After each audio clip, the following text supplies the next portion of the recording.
साल 1664 औरंगजेबाच्या मुघल साम्राज्यातलं सर्वात श्रीमंत आणि कुबेराचं शहर सुरत.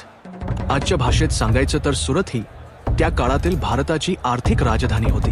मक्का मदिनेला जाणारे प्रवासी याच बंदरावरून जात असत. असं म्हणतात की सुरतेच्या व्यापाऱ्यांकडे एवढी संपत्ती होती की ते पैशांनी अख्खी जमीन झाकून टाकू शकत होते. वीरजी नावाचा एक व्यापारी तर जगातला सर्वात श्रीमंत माणूस मानला जायचा. दिल्लीच्या औरंगजेबाचा सर्वात मोठा आणि सुरक्षित खजिना याच शहरात होता आणि नेमकी याच खजिन्यावर नजर पडली होती सह्याद्रीच्या वाघाची. शाहिस्तेखानाने स्वराज्याचं जे नुकसान केलं होतं त्याची भरपाई करण्यासाठी शिवरायांना प्रचंड पैशांची गरज होती आणि हे पैसे आता थेट औरंगजेबाच्या तिजोरीतूनच वसूल केले जाणार होते. स्वराज्यापासून सुरत तब्बल 300 किलोमीटर दूर होती.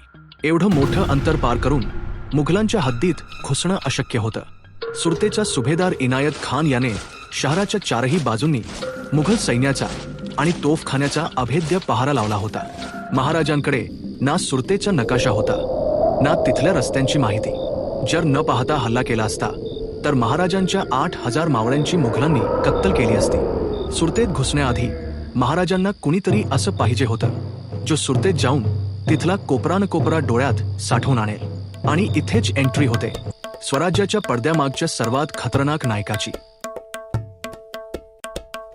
सुरतेवर हल्ला करण्याच्या कित्येक महिन्याआधी सुरतेच्या रस्त्यांवर एक मळकट कपडे घातलेला भिकारी पोहोचला होता. तो कधी मंदिराबाहेर भीक मागायचा तर कधी श्रीमंत व्यापाऱ्यांच्या घराबाहेर उरलेलं अन्न शोधायचा. मुघल सैनिक त्याला लाथा मारून हाकलून द्यायचे. तो मुकाट्याने मार खाऊन निघून जायचा. पण त्या मुघल मूर्खांना कुठे माहित होतं की ज्या भिकायाला ते लाथा मारत आहेत तो साधा भिकारी नसून छत्रपती शिवरायांचा डोळा आहे. तो स्वराज्याचा सर्वात भयंकर गुप्त आहे. बहिर्जी नाईक आहे. बहिर्जी नाईक सुरतेत भीक मागत नव्हते. ते माहिती गोळा करत होते. कोणा व्यापाऱ्याच्या भिंतीत किती सोनं लपवलंय, सुरतेचा सुभेदार इनायत खान याच्या छावणीत किती सैन्य आहे, रात्री कोणत्या रस्त्यावर पहारा नसतो आणि सर्वात महत्त्वाचं, हल्ला झाल्यावर एवढा मोठा खजिना घेऊन पळून जायची सर्वात सुरक्षित आणि गुप्त वाट कोणती.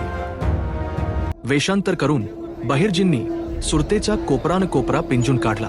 त्यांनी पूर्ण सुरत शहराचा ब्ल्यूप्रिंट आपल्या डोक्यात छापून घेतला होता. एकट्या बहिर्जी नाईकांनी मुघलांच्या नकळत पूर्ण सुरत शहर आतून पोखरून काढलं होतं. ही सगळी माहिती बहिर्जींनी एका नकाशात उतरवली आणि ते राजगडावर पोहोचले. जेव्हा तो सुरतेचा गुप्त नकाशा शिवरायांसमोर उलगडला गेला तेव्हाच सुरतेचा मृत्यू निश्चित झाला होता. तलवारीने लढण्याआधीच बहिर्जींच्या बुद्धीने सुरत जिंकून दिली होती. आता फक्त औरंगजेबाच्या तिजोरीवर घाव घालणं बाकी होतं. ही होती सुरतेच्या स्वारीच्या आधी तयार केलेल्या सुरतेच्या गुप्त नकाशाची आणि गुप्तहेराची गोष्ट. हा पडद्यामागचा अज्ञात इतिहास जाणून घेण्यासाठी आत्ताच चॅनेल सबस्क्राईब करा. भेटूया पुढच्या भागात. सगळ्यात पहिले कमेंट करा, व्हिडिओ कसा वाटला नक्की सांगा. लाईक करा, कमेंट करा, शेअर करा, सबस्क्राईब करा. त्याच्याने आपल्या चॅनलला एक वेगळी ग्रोथ आणि रीच मिळते. थँक्यू. जय महाराष्ट्र.